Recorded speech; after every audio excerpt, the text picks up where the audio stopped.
সুষ্ঠু নির্বাচন হওয়ার বিষয়গুলো জনসমক্ষে উদ্ভাসিত হতে হবে, পরিষ্কার হতে হবে, আনন্দমুখর পরিবেশ তৈরি করতে হবে। সরকার যেই ঘোষণাপত্র দিয়েছে, একটি মাত্র দল অভিনন্দন জানিয়েছে, বাকি সকলে ইতিবাচক বলে বলেছে যদি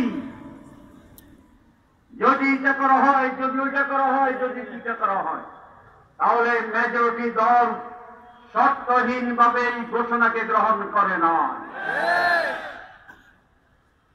নির্বাচনে আমরা বলেছি সুষ্ঠু নির্বাচনের জন্য সংস্কার জরুরি। সরকার বলেছে, প্রধান উপদেষ্টা বলেছেন, মাসের পর মাস সংস্কার কমিশন করে আমাদের প্রচুর সময় নিয়েছেন, ব্রেনস্টর্মিং হয়েছে। সব কিছুতে ঐক্যমত্য হওয়ার পরে তারা বলছেন এটার কোন আইনি ভিত্তি নাই। তাহলে আইনি ভিত্তি যদি না থাকে তাহলে সংস্কার কি হয়েছে?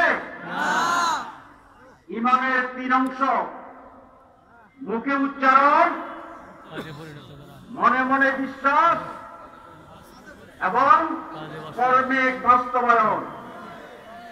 সংস্কারের 3 অংশ, ঐকমত্য পোষণ, আইনি মর্যাদা প্রদান এবং সেটাকে কার্যকর করণ।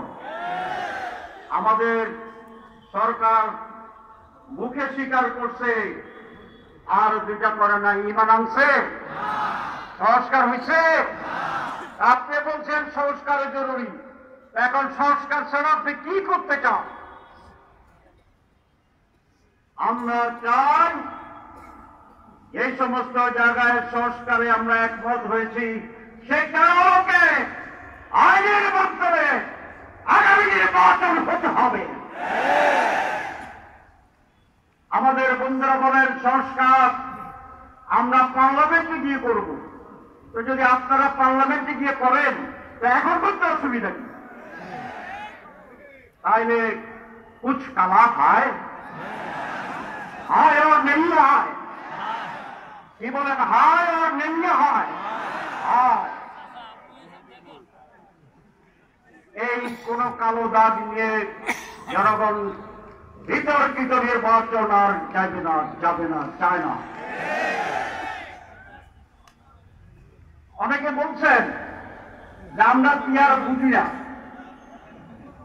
গতকালকের একটা